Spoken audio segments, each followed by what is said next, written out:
할렐루야. 복된 주일에 또 각 처소에서 예배하는 모든 분들 또 주님의 이름으로 환영하고 축복합니다. 이 책은 나 자신이 참 연약한 존재라고 느꼈던 적이 있으십니까?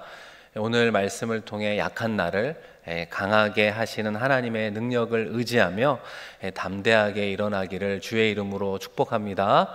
할렐루야.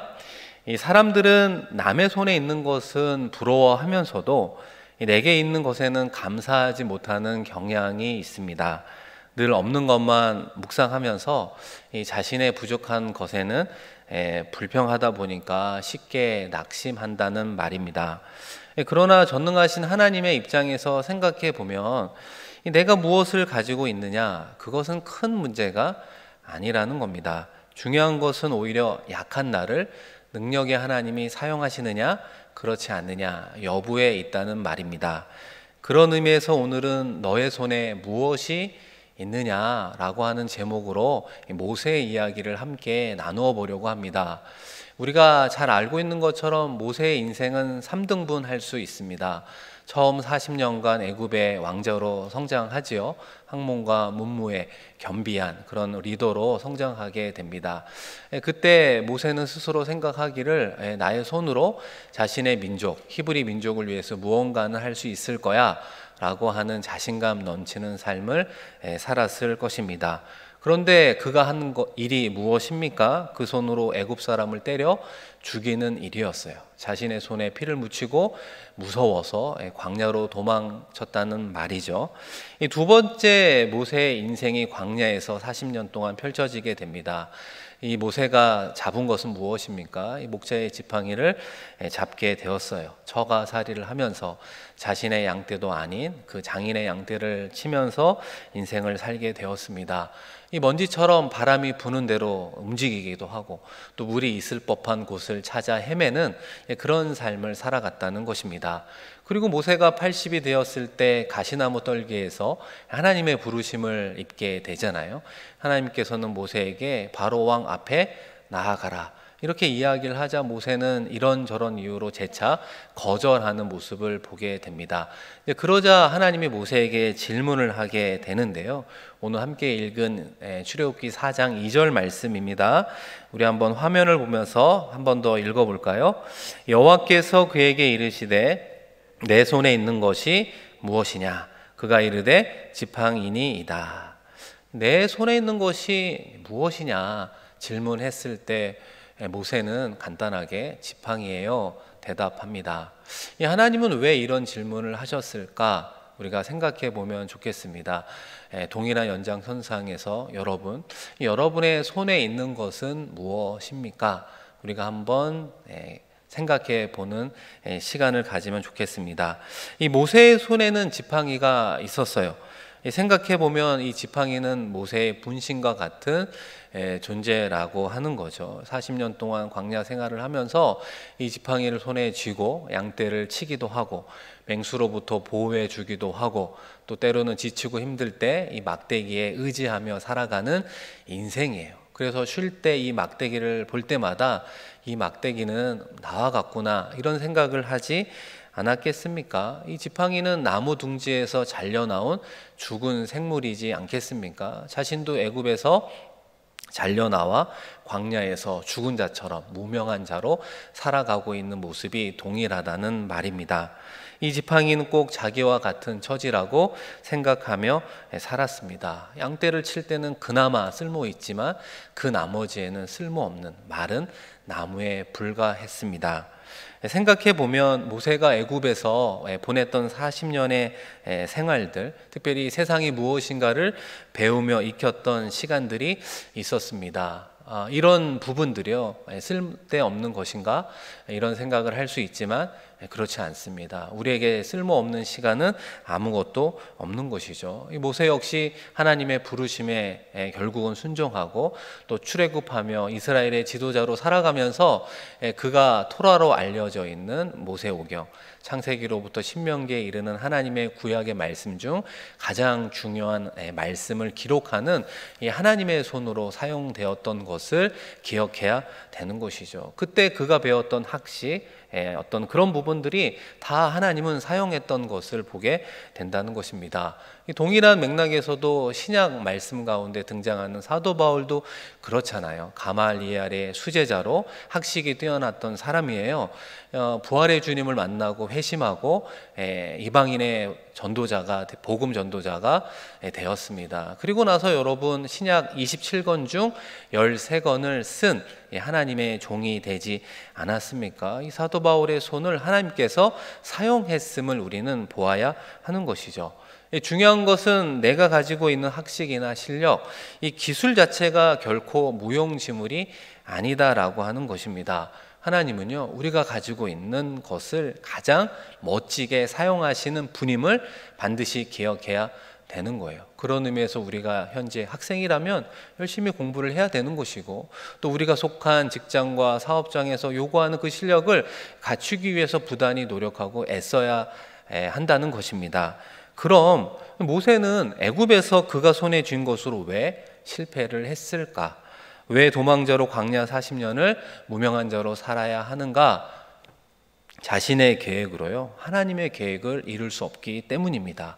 이 자신의 방식으로 하나님의 방식을 가능하게 할 수 없다는 말입니다. 자신의 의로 하나님의 의에 미치지 못한다는 것입니다. 이 모세가 광야 40년 동안 살면서 바로 이런 점들을 깨달았던 것입니다. 사랑하는 성도 여러분, 우리가 동일하게 이제 코로나 시대 속에서 살아가며 무엇을 깨닫고 또 무엇을 배우고 있습니까? 하나님은 우리로 하여금 무엇을 깨닫게 할까? 여러 가지 중에 하나는 저는 이런 부분이 있다고 생각합니다. 제가 담임 목사로 또 이곳에 와서 목회를 하면서 저도 모르는 사이에 내가 목회를 좀 잘할 수 있구나라고 하는 생각을 저도 모르게 좀 했던 것 같아요. 특별히 2020년 올해 1월쯤 되었을 때 이 2부 예배, 이 사랑홀 본당이 가득 찼던 경험을 하게 되었습니다. 여러분 아까 호산나의 찬양 때도 보셨지만 이 지휘자 옆에 있는 자리는 사실 사람들이 잘 앉는 자리가 아니잖아요. 그런데 떠밀려서 그 앞자리까지, 이 귀퉁이 자리까지 성도들이 꽉 차서 예배 드리는 모습을 보게 되었습니다. 교회 학교도 비례해서 당연히 성장하지 않았겠습니까? 제가 이곳에 온 뒤로 가장 많은 성도들이 함께 모여서 예배 드리던 때가 바로 올 1월의 모습이었습니다. 그러면서 제가 속으로 이러다가 우리 주일 예배 한 번 더 드리는 거 아니야? 아주 짧게 이런 생각을 하기도 했습니다. 사랑하는 성도 여러분, 그러나 어떻게 됐습니까? 이 우한 폐렴으로 알려진 그 코로나 바이러스가 전 세계에 퍼지기 시작을 하면서 현재 5개월이 지나가고 있잖아요. 지금 이렇게 온라인으로 예배를 드리는 이 사랑홀 본당에도 한 5분이 모여서 예배를 드리고 있다는 것이죠. 지난 2개월에 특별히 이 마가복음으로 하루를 여는 10분 메시지를 제가 2개월간 매일 새벽마다 나와서 말씀을 전했잖아요. 그때는 말씀을 전하는 저와 레코딩을 도와주는 교육자 1명, 딱 2명이 나왔었거든요. 이 2달간 이 본당에 제가 들어올 때마다 그 1월 달의 모습들을 생각하지 않았겠습니까? 그때는 이렇게 많았었는데 어쩌다가 이렇게 2명이 나와서 메시지를 전하게 되었을까? 그러면서 이 사랑홀 본당이 마치 저에게는 영적인 광야와 같다라고 하는 것을 느끼게 되었습니다. 광야에서 외치는 자의 그 소리라고 하는 그 세례 요한과 같은 어떻게 보면 그런 마음으로 말씀을 전했던 생각들이 든다는 것입니다. 정말 하나님이 한번 불면 끝나는 인생이구나라고 하는 것을 새삼 깨닫게 된다는 거예요. 정말 한순간에 우리의 인생이, 우리의 목회가, 우리의 삶의 자리가 와르르 무너질 수 있는 것이 우리의 삶이라고 하는 정말 먼지와 같은 존재구나라는 것을 배우게 되었습니다. 사랑하는 성도 여러분, 저만 그렇습니까?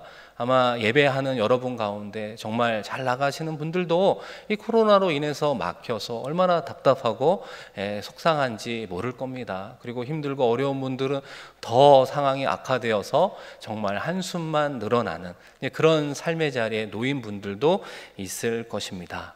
사랑하는 성도 여러분, 왜 하나님께서 우리에게 이런 고난과 어려움들을 허락해 주셨을까요? 우리의 삶의 우선순위가 정말 어떻게 되어 있는가를 우리로 하여금 영적인 거울을 통해서 바라보기를 하나님은 원하고 있다는 거예요.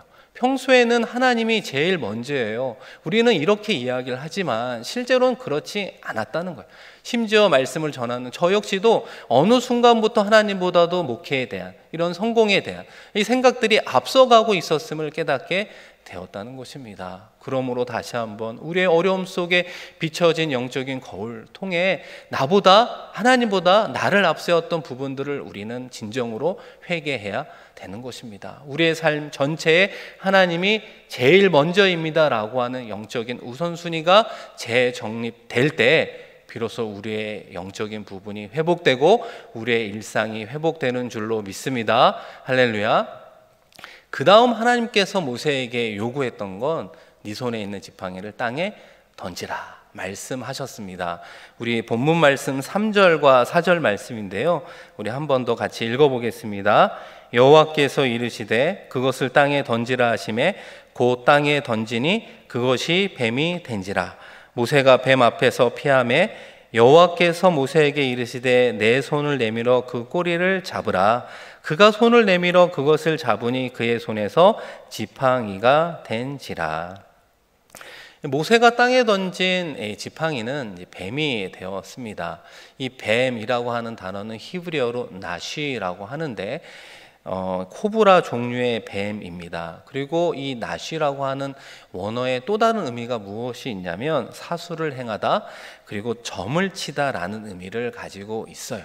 그래서 가장 먼저 이런 이적을 모세로 하여금 하나님께서 경험하게 하신 이유가 있습니다. 애굽의 술객들이 일반적으로 행하였던 술법 중에 하나를 보여준 것입니다. 그런데 모세가 다시 뱀을 잡을 때 지팡이가 되었잖아요. 결과적으로 무엇을 이야기하느냐, 이 세상의 술법사들이 하는 것은 아무것도 아니야, 단지 미혹하는 것뿐이야 라고 하는 것을 모세에게, 그리고 우리에게 말씀하고 있다는 것입니다. 세상에서 말하는 성공의 방식과 그 유혹의 손짓이 별거 아니야, 아무것도 아니야 라고 하는 것을 우리가 깨달으며 살아야 하는 것입니다. 더 나아가 하나님께서 그 뱀의 꼬리를 잡으라 이렇게 이야기를 하잖아요. 이 성경에서 기본적으로 뱀이라고 하는 건 사단의 세력을 상징하고 있습니다. 우리 창세기 3장에도 보면 아담과 하와가 범죄할 때 사실은 유혹하는 존재가 뱀으로 등장하고 있습니다. 그때 하나님이 이제 뱀을 저주하게 되는데요. 이 창세기 3장 15절 말씀, 내가 너로 여자와 원수가 되게 하고 내 원수도 여자의 후손과 원수가 되게 하리니 여자의 후손은 내 머리를 상하게 할 것이요 너는 그의 발꿈치를 상하게 할 것이니라 하시고, 이 여인의 후손이 뱀의 머리를 상하게 한다. 이 여인의 후손은 예수 그리스도를 의미하잖아요.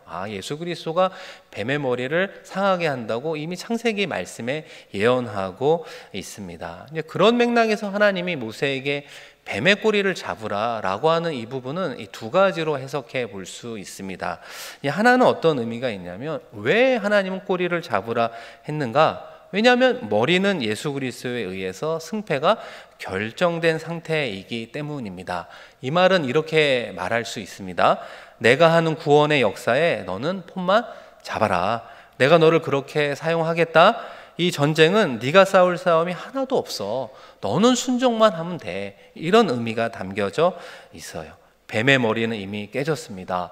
이 세상의 공중 권세를 잡은 사단의 머리를 뭉갰다라고 하는 것은 상대방에게 치명적인 공격을 입혔다라고 말할 수 있는 것입니다. 그런데 중요한 점은 무엇이냐? 이 하나님의 말씀처럼 우리가요, 이 믿음으로 꼬리를 잡지 않으면 모세의 지팡이가, 우리의 지팡이가 뱀의 지팡이가 될 수 있다는 거예요. 이 사단의 지팡이가 될 수 있다는 것을 기억해야 됩니다. 여러분, 이게 무슨 말일까요? 이 지팡이라고 하는 것은 나의 재능, 물질, 지식을 의미하지 않겠습니까? 그런데 우리가 믿음으로 꼬리를 잡지 않으면, 이 하나님의 말씀에 순종하지 않으면 나의 그 모든 것들이 하나님을 위해서 사용될 수 없다는 거예요. 우리가 그 믿음으로 하나님의 말씀에 순종하지 않으면 나의 지팡이가요, 나의 욕심을 채우고 나의 욕망을 이루고 궁극적으로 세상에서 말하는 성공의 방식대로 이 사단이 미혹하는 그 미혹에 따라서 우리의 그런 지팡이들이 사용될 수 있기 때문입니다. 그것은 결국 악하게 사용되는 것이 아니겠습니까? 분명히 뱀의 꼬리를 잡을 때 죽을 것 같고, 그죠? 실패할 것 같고, 안 될 것 같은 생각이 먼저 엄습해 온다는 거예요. 그러나 그럴 때 그것은 그럴 때 우리가 믿음으로 뱀의 꼬리를 잡을 때 이 하나님의 능력을 경험하는 은혜를 입게 된다는 것입니다. 믿음으로 그것을 붙잡을 때 비로소 하나님의 지팡이가 된다고 우리에게 말씀하고 있습니다. 우리 출애굽기 4장 20절 말씀인데요, 우리 한번 같이 읽어보겠습니다. 모세가 그의 아내와 아들들을 나귀에 태우고 애굽으로 돌아가는데 모세가 하나님의 지팡이를 손에 잡았더라. 이 성경은 모세가 동일한 자기의 지팡이를 잡고 있음에도 불구하고 하나님의 지팡이를 잡았노라고 표현하고 있습니다. 그 이후에 모세가 기적을 행하는 곳에 이 지팡이는 하나님의 지팡이로 능력을 행하지 않습니까? 홍해를 가르기도 하고 아말렉과의 싸움에서 그 지팡이를 손에 잡고 기도할 때 승리를 경험하게 된다는 것입니다. 사랑하는 성도 여러분, 우리는 하나님의 말씀에 순종하여 이 뱀의 꼬리를 잡고 있습니까? 이 믿음의 손으로 나의 지팡이를 쥐고 있습니까? 그 믿음을 소유한 자로서 일상에서 살아가고 있습니까? 이 꼬리를 잡으라라고 하는 두 번째 의미는 이렇습니다. 이 하나님의 말씀에 대한 믿음이 없으면요, 꼬리를 잡을 수 없다는 것입니다. 일반적으로 그렇잖아요. 이 뱀의 꼬리를 잡기 어려운 이유는 뱀의 꼬리를 잡으면 이 뱀이 그 손을 물기 때문에 그렇습니다. 독사라면은 치명적인 상처를 우리가 입을 수 있지 않습니까? 그렇기 때문에 뱀은 반드시 머리를 제압해야 되는 것입니다. 그런데 우리가 어떻게 믿음으로 그저 뱀의 꼬리를 잡을 수 있습니까? 그것은요, 이렇게 표현할 수 있어요. 이 하나님의 말씀을 믿을 때, 그죠? 믿음으로 잡을 수 있는 것이고요. 그럼 믿음의 또 다른 표현을 생각해 본다면 우리가 영적으로 죽을 때, 낮아질 때 잡을 수 있습니다. 그리고 그 표현을 구체적으로 해본다면 모세가 마른 막대기를 자기와 같이 여길 때, 그럴 때 우리는 그 꼬리를 잡을 수 있는 것입니다. 이 동일한 맥락에서 사도 바울의 이야기를 해보려고 하는데요, 이 고린도후서 4장 7절에 동일한 말씀이 기록이 되어 있습니다. 우리 한 번 더 크게 읽어볼까요? 우리가 이 보배를 질그릇에 가졌으니 이는 심히 큰 능력은 하나님께 있고 우리에게 있지 아니함을 알게 하려 함이라. 이 말씀을 통해서 우리를 어떻게 이야기하고 있습니까? 질그릇이라고 표현하고 있어요. 그래서 우리는 보배를 담은 질그릇과 같다, 이렇게 이야기를 하는데, 이 보배는 누구를 말하냐면 예수 그리스도를 이야기하죠. 그런데 이 예수 그리스도가 어떻다고 표현합니까? 심히 큰 하나님의 능력이라고 표현하고 있어요. 하나님의 큰 능력이 되신 예수 그리스도를 우리가 품은 질그릇과 같다라고 이야기를 하는 것입니다. 그렇다면 여러분, 그 보배가 드러나기 위해서는 어떻게 되어야 하겠습니까? 이 질그릇에 여러분 금을 바르고요, 예쁜 그림이나 디자인을 우리가 좀 색칠을 하면, 꾸미면 이 보배가 드러나게 되어 있습니까? 그렇지 않다는 거예요. 여기서 말하고 싶은 포인트는 질그릇이 깨질 때, 부서질 때 비로소 보배가 드러나게 되어 있다는 것입니다. 그런데 우리가 오랫동안 신앙생활을 하면 이런 신앙의 착각을 하게 된다는 것입니다. 질그릇에 보배를 담았으니까, 하나님의 자녀, 하나님 나라의 일꾼이니까 말이죠, 시간이 지나면 이 질그릇이 동그릇이 되고, 이 동그릇이 은그릇이 되고요, 은그릇이 금그릇이 되고, 이 금그릇이 다이아몬드 그릇이 되는 거야, 이런 착각을 하게 된다는 것입니다. 이 무언가를 오해하면서 우리 자신을 오히려 이런 방향으로 꾸미고 이런 방향으로 변화되기를 원하고 있다는 것이죠. 그래야 보배가 보배되어진다고 생각할 수 있습니다. 그러나 성경은 그렇게 가르친 적이 한 번도 없다는 것입니다. 성경은요, 이 질그릇이 깨져야 보배가 보배다워진다고 말씀하고 있습니다. 우리가 깨질 때, 우리가 죽을 때, 우리가 낮출 때 비로소 예수 그리스도가 드러나게 되는 것이고, 그럴 때 비로소 우리를 통해 생명을 살리는 하나님의 역사가 일어나게 되는 것입니다. 그럴 때 하나님의 구원의 계획 속에 우리 한 사람 한 사람을 구원의 선한 도구로 사용해 주신다는 겁니다. 그럴 때 우리를 통해 속한 가정과 직장과 교회 공동체를 하나님께서 세워주시고 그 가운데 하나님의 나라를 세워가는 줄로 믿습니다. 할렐루야. 그러나 세상의 성공은 어떤 이야기를 하고 있습니까? 오래된 표현이지만 우리 스펙 이야기를 하잖아요. 학벌이나 배경이나 연주를 말하는 그 스펙이 좋으냐 나쁘냐, 이거에 얼마나 많은 젊은이들이 목을 매며 그것을 쌓으려고 부단히 노력하고 있다는 거예요. 그러다가도 태어나면서부터 이 모든 좋은 스펙을 가지고 있는 사람들을 만나게 되면 상대적인 자괴감에 빠지고 나는 아무런 스펙이 없구나, 자조 섞인 말을 하면서 푸념을 내뱉으며 살아가고 있지 않습니까? 사랑하는 성도 여러분, 혹시 하나님이 나의 스펙으로 여겨본 적은 없습니까? 하나님이 나의 연줄이 되고요, 하나님이 나의 든든한 배경이 되어주고 있음을 여러분 믿어보신 적이 있습니까? 하나님은 모세에게 큰 막대기를 갖고 오라고 이야기한 적이 없다는 거예요. 그냥 네가 가지고 있는 막대기를 나의 손에 맡겨봐, 이렇게만 이야기를 한다는 것입니다.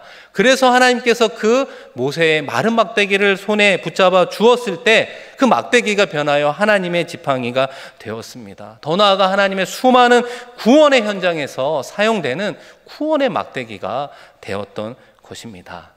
하나님은 모세처럼 늘 안 돼, 못해, 할 수 없어 라고 습관적으로 내뱉는 우리를 향해서도 오늘 이 시간 말씀하고 있습니다. 내 손에 있는 것이 무엇이냐? 그것이 비록 보잘것없는 것이라 할지라도 능력의 도구로 사용해 줄게 말씀하고 있다는 것이죠. 그러니 내 손에 쥐어진 지팡이가 보잘것없다고 우리는 낙심할 필요가 없습니다. 반대로 내가 가진 지식이나 능력이 출중하다고 그것을 의지하는 자만에, 교만에 빠져서도 안 될 것입니다. 하나님이 사용하셔야 비로소 온전한 능력의 도구가 되는 줄로 믿습니다. 다윗의 손에 들린 물맷돌이요, 골리앗을 물리치는 승리의 도구가 되었잖아요.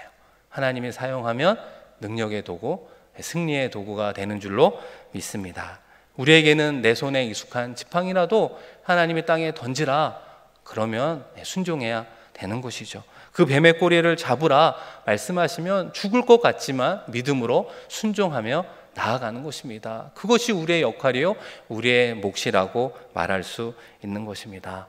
나의 약함 앞에 절망하지 말고, 나의 능력 앞에 교만하지 말고 오직 능력의 하나님만을 바라보십시다.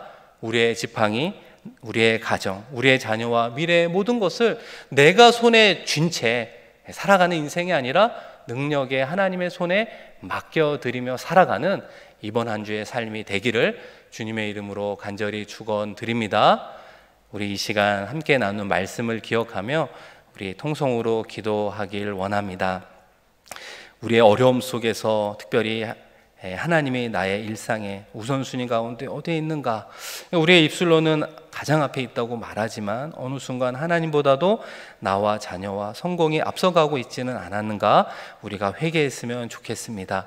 더 나아가 우리의 인생을 우리가 붙잡는 인생이 아니라 하나님의 능력의 손에 붙들린 인생이 되게 하여 주옵소서. 그런 삶을 실천할 수 있는 믿음과 순종 더하여 주옵소서. 1분 동안 작지만 간절한 목소리로 하나님께 기도하겠습니다. 하나님 아버지, 언제나 우리를 사랑하여 주셔서 오늘도 예배의 자리에 우리를 불러주시고 하나님의 자녀 삼아주셔서 감사합니다. 우리가 할 수 있는 것은 아무것도 없음에도 불구하고 마치 잘되는 성공의 모습 속에 취하여 그것이 나의 능력이냐, 나의 노력이냐, 나의 최선인 양 생각했던 우리의 교만함과 우리의 연약함을 용서하여 주옵소서. 오직 하나님의 은혜 속에 모든 것이 이루어질 수 있음을 깨닫게 하여 주시옵소서.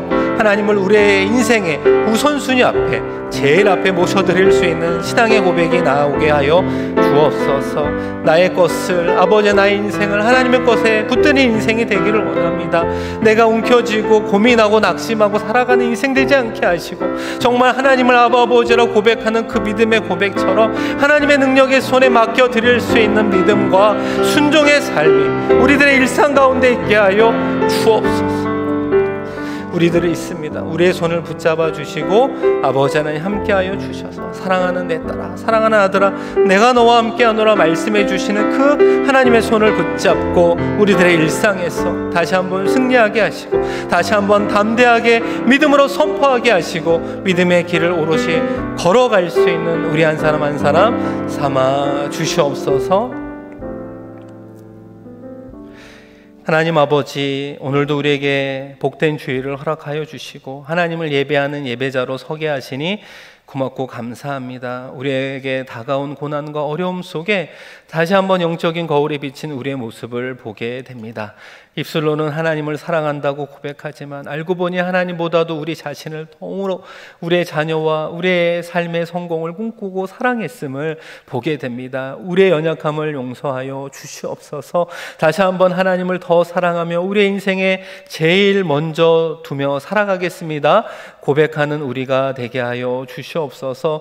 아버지 하나님, 험한 인생길을 걸어가면서 우리가 그 모든 것을 아버지 하나님 손에 쥐고 걸어가는 인생이 되지 않게 하시고 하나님의 능력의 손에 맡겨드릴 수 있는, 하나님의 능력의 손에 붙들린 인생을 살아갈 수 있도록 아버지 하나님, 우리에게 필요한 믿음과 순종 더하여 주셔서 코로나19로 어렵고 힘든 이 상황 가운데에서도 하나님의 지팡이를 손에 잡고 승리하며 나아가는 하나님의 귀한 자녀들 삼아 주옵소서. 감사드리며 귀하신 예수 그리스도의 이름으로 축복하며 기도드립니다. 아멘.